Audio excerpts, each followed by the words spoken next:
Adam Schiff. He chairs the House Intelligence Committee and is also now a member of the Select Committee investigating January 6th. Mr. Chairman, thank you so much for being here with us to talk about this incredibly important investigation. I'd like to start with all of the new revelations that have come out over the course of the last week or so as we're learning more from in the public record. I'm sure that there are things that are already that you already know that were classified, but now many of us are learning for the first time.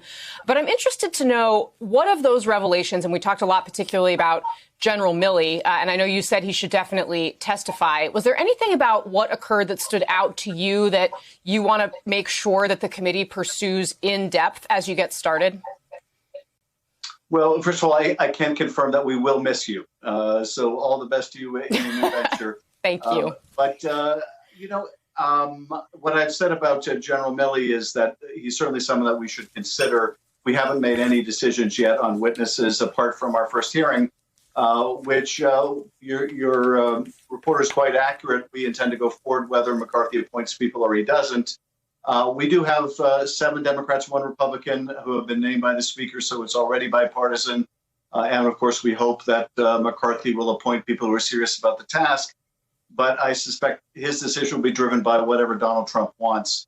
But in terms of the allegations in the books that are coming out about General Milley and others, we want to find out what went on in the run-up to January 6th. We want to find out what happened on January 6th. We want to know what was going on in the White House and the administration. If there were discussions about how to overturn the election or retain power by any means, obviously that's going to be pertinent to our inquiry. Nothing would surprise me at this point. The idea that the president may have been willing to use troops to try to put down protests or overturn the results, we really can't say that anything is beyond contemplation of that former president.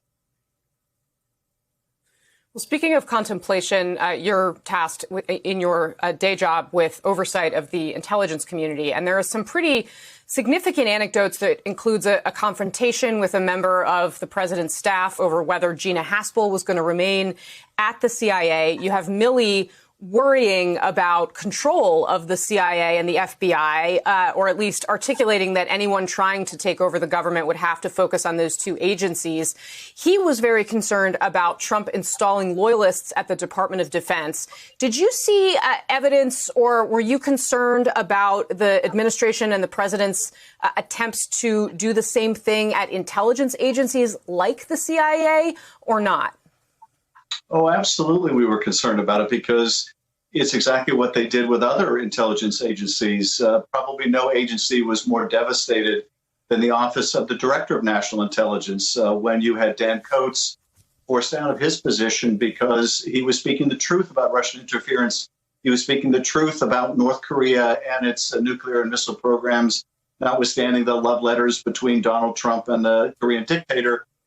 And they were replaced. McGuire was ultimately replaced because our committee was briefed on Russian interference with political hacks like Rick Grenell, and others were put in positions of responsibility like Kash Patel that they had no business being in. And so that this was also happening at the Defense Department is not a surprise, and that there were concerns about a change at CIA and at FBI, I might add.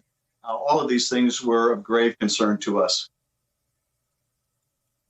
So, Mr. Chairman, you're the chairman of the Select Committee. Benny Thompson has said publicly that there's supposed to be a meeting between Select Committee Democrats and the Department of Justice to see how willing they are to cooperate with your investigation. Has that meeting happened yet?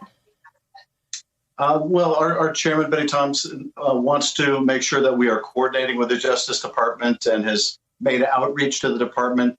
As a committee, we have not yet met with the Justice Department. I don't know whether our chairman has had any discussions of his own. But as we have in other investigations, we want to make sure that we're working collaboratively with the department, that nothing we do, for example, interferes with their investigation and prosecution of suspects.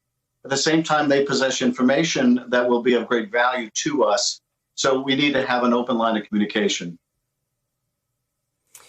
What's your sense of what the most important piece of evidence that the DOJ may have to your investigation? Is it the call logs of the former president? Well, the department is obviously investigating and prosecuting these individual cases, and they may get some of these folks to cooperate. And if you have a cooperating witness, for example, who's within one of these white nationalist groups, the Oath Keepers or the Proud Boys or whatnot, and they can describe the preparations that went into January 6th with coordination among the groups there may have been, and as well as whether there was information or coordination with any members of Congress, with the administration. Obviously, that would be of deep importance. So we'll be very interested in potentially cooperating witnesses. This, was an issue in the Russia investigation when there were people cooperating with Bob Mueller that we would have loved to have cooperate with the committee. And so I would hope that we can work more constructively with the Justice Department now than we could, frankly, during the last administration. All right, Chairman Adam Schiff, thank you very much for making some time to be with us today. I really appreciate having you here on our last broadcast. My pleasure. Great to be with you. My last broadcast, I should say. Thank you.